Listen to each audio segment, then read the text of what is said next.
Hello, my name is Lizzie. Each week I'm bringing along a different origami fold, and that's to encourage you to take some time out, to have a little bit of fun, some focus with the most normal, ordinary of materials, but to make beautiful and wonderful things. It's a fantastic technique to really relax and discover, and it will lift your mood. So it's a really powerful tool for well-being. Well, last week I brought along a four-leaf clover as a lovely symbol of luck, but this week I'm bringing along the absolute classic thing to do for origami, which is to make the classic traditional crane, which is obviously a very old fold and comes from Japan. The word origami also comes from Japan, meaning paper fold. And this week the crane, I think, will be a really special and a very important addition to the collection. It's obviously very well known, but a wonderful thing to do. So you may have heard about the 1,000 crane legend as well. So in Japan, the idea of cranes, as in a lot of the world, actually representing luck, that it's seen as a very lucky thing if a crane comes and visits, maybe makes a nest in your village. And the crane there is kind of legendary and believed to live for 1,000 years. So it's a very lovely symbol of longevity, of living a nice long life and of good luck. So one idea is that if you can make 1,000 cranes, that's a lot. You can bring yourself good luck and happiness. Another belief is if you make 1,000 cranes, it will grant you a single wish, and often that's to be able to wish somebody good health, to get better. So it's often used as a symbol for wishing others good health and longevity. So I think it's very appropriate at the moment. So I'm going to show you just normal white A4 paper. So this is quite a big one. If you were to make 1,000 cranes, that's obviously a massive project, and often you can use lovely little tiny papers, and you can then string them up. So you may have seen pictures of that. So you can get lovely little boxes of papers. Here's, for example, this is a box actually of Korean papers, and it's full of little tiny papers and colours. You can also get beautiful papers. This is a beautiful Japanese paper there. I've actually been enjoying, at the moment, making some out of silver foil. I thought that looked rather beautiful too. So I'll be showing you how to make your very own crane, and it may be something, of course, that you know already. For many of you, I'm hoping this is all a new experience, so please join me. I was taught very early on by somebody who was a patient, and she found that origami really helped lift her mood and could express thanks to others and make others smile as well as herself. And she taught me how to make a beautiful traditional lily, and of course she taught me how to make this traditional crane. So I'm going to show you and pass on this wonderful thing to do. I've slightly modified actually how I've done this, because I'm realizing that on camera it's a little bit harder to show 3 dimensions, so I've slightly adapted how I do things just to be able to show you.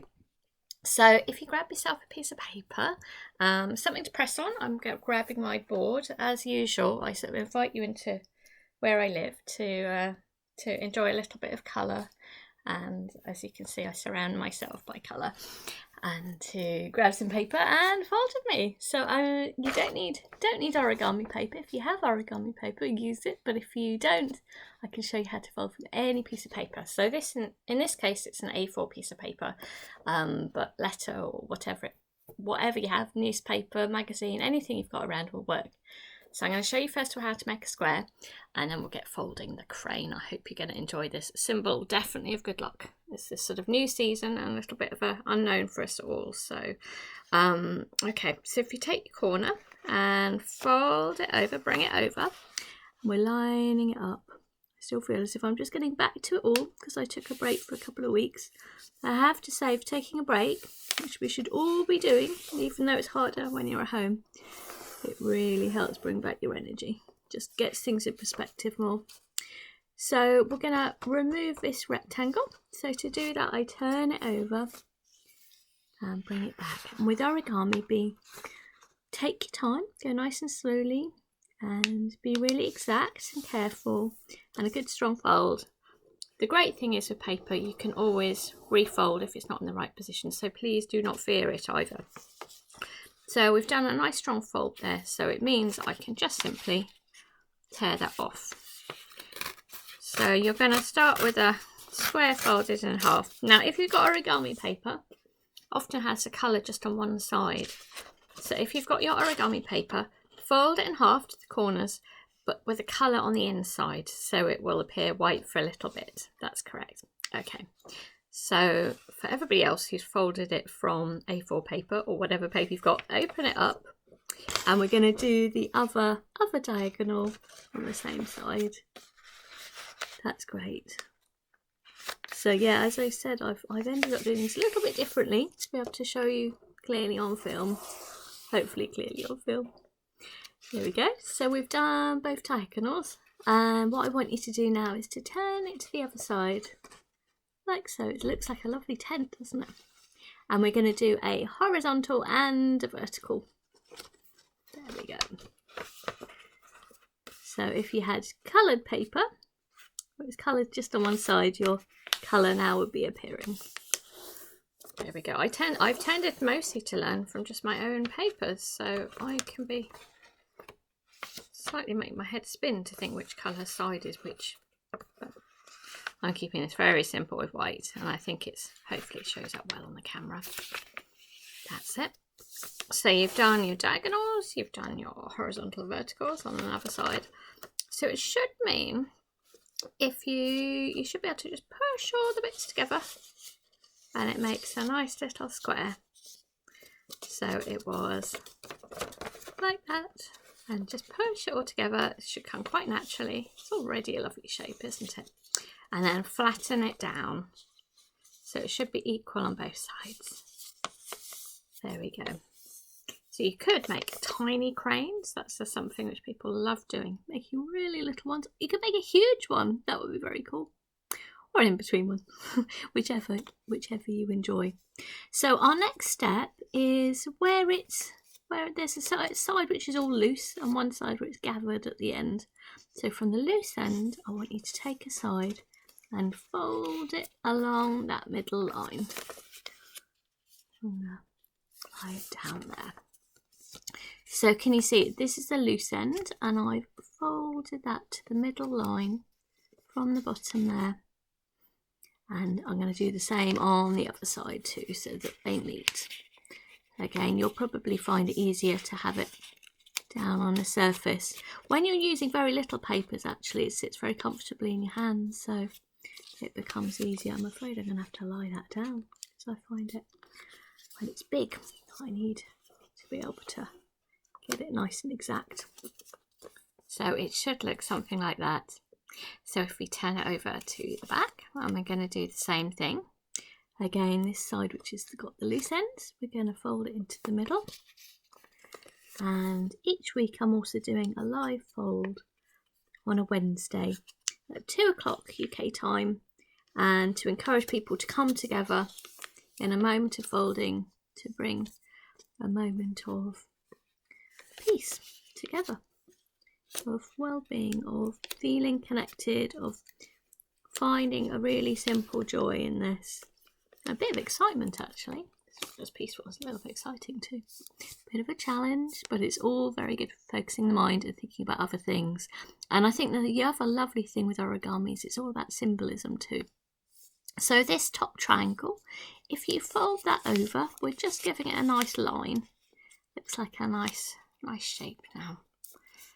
That's it. So that's all I've done, is I've just folded that down. So our next step is to open this up. I like to think of opening a present.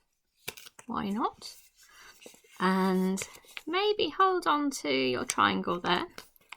And if you open that top layer, it's a bit bigger. I'm wanting to lie it down a bit. So I'm going to take this top layer and I'm going to push it back. And what you're going to do is flatten it. So these lines here, you'll have to play around with, but what you're effectively doing is reversing the direction of them. So you're not adding any extra lines, but you're having to play around.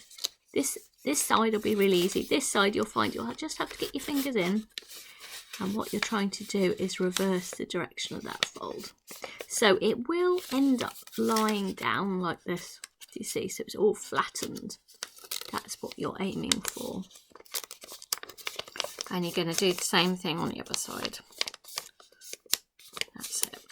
So sort of reverse directions a bit there. That's it. So turn it to the back. Again, you've got this nice little triangle. Hold on to that. You've got the top layer. Open that up. And going to take that top layer and again pushing it back, pushing up there, and again you're going to have to reform those lines, but actually all you're doing is reversing the direction, so it should actually be quite easy. Actually this is quite good doing it from this way around.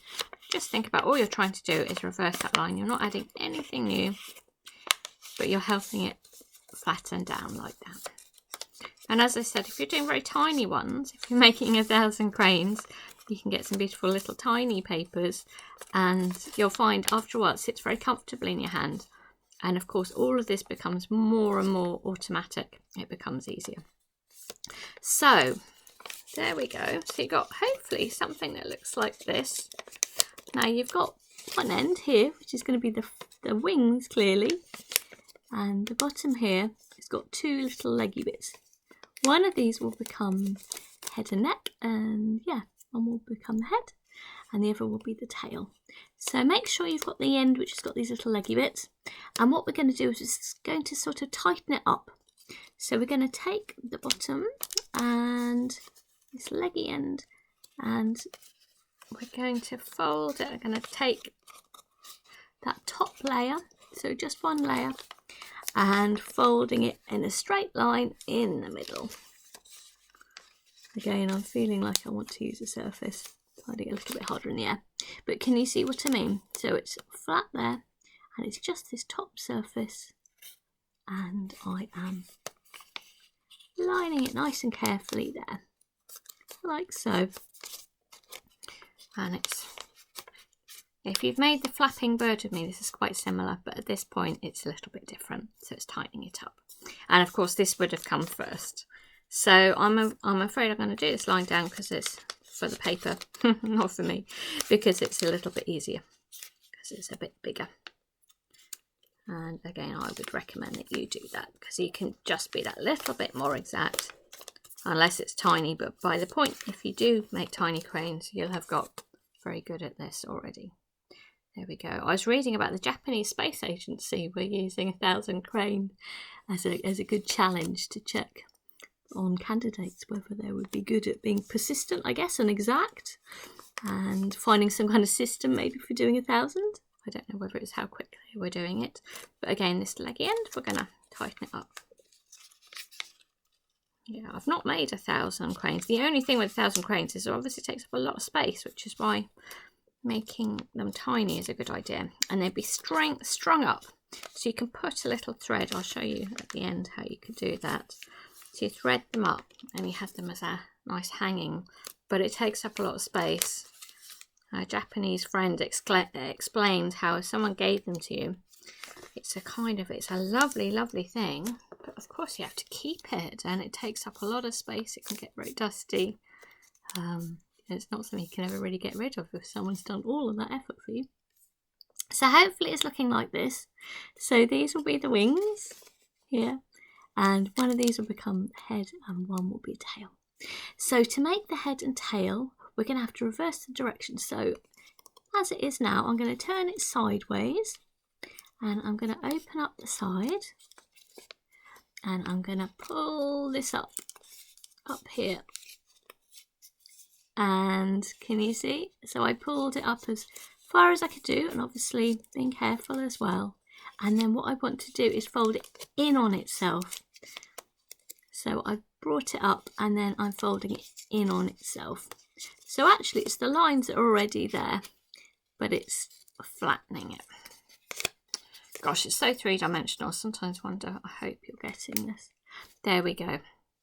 So at the moment it could be a parrot actually, that's a possibility. So again, turning to the side, opening it up, bringing this up so it's kind of flat. It's always a little bit tricky. Bringing this up, definitely needing both hands here.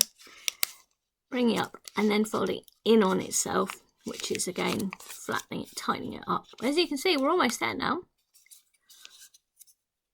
There we go.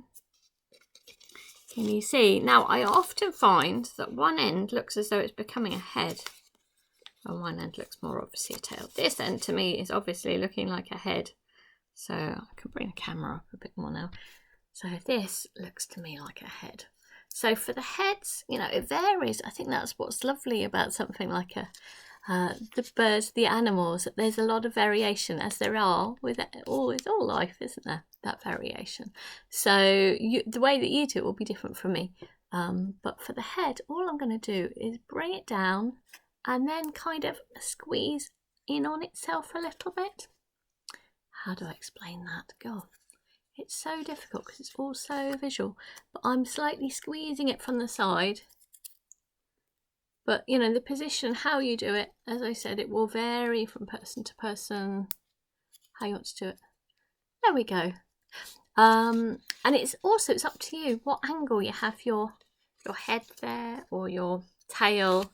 So some people can have it a bit further down or up tightly. It's completely up to you, again, what your preference is.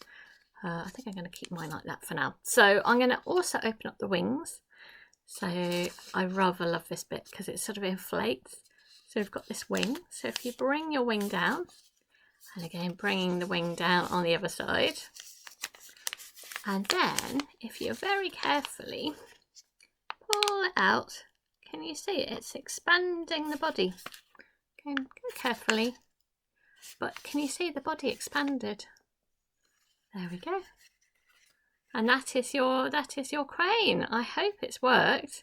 If you were to thread them up, what you do is you put a little needle through there. There's naturally a hole, and then you pull it out the top there in the middle, and then you can hang them up. So you could also make a little mobile of birds. I've heard about people who've been making little rainbow birds, a little spectrum of different coloured birds to hang up, which is a lovely thing. So that's something to do. As I said, you can use different sizes, different papers. I've rather enjoyed the foil, actually. It's not the easiest thing to do, but it looks so bright and vibrant and quite expressive. You could do tiny ones, big ones. So I hope that's been a really lovely thing to do. A bit of a treat, and that's the absolute classic thing that you must learn for origami. And it's a very peaceful activity, and you'll find the more you do it, the more restful it becomes. So I hope that's been lovely. Thank you very much, and I'll see you either on Wednesday or next week for another fold. I'd love to see the birds that you make as well. Please do post your pictures. Thank you.